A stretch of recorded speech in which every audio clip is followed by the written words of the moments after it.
إن الذين قالوا ربنا الله ثم استقاموا تتنزل عليهم الملائكة ألا تخافوا ولا تحزنوا وأبشروا بالجنة التي كنتم توعدون نحن أولياؤكم في الحياة الدنيا وفي الآخرة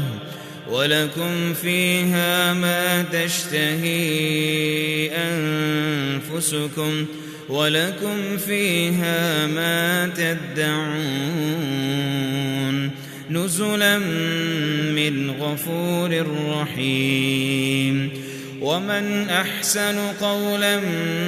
ممن دعا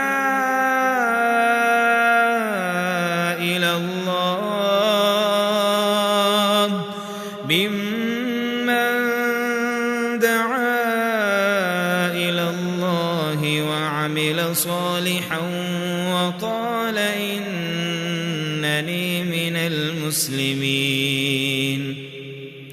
ولا تستوي الحسنة ولا السيئة ادفع بالتي هي أحسن فإذا الذي بينك وبينه عداوة كأنه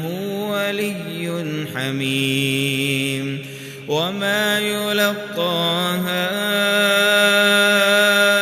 إلا الذين صبروا وما يلقاها إلا ذو حظ عظيم.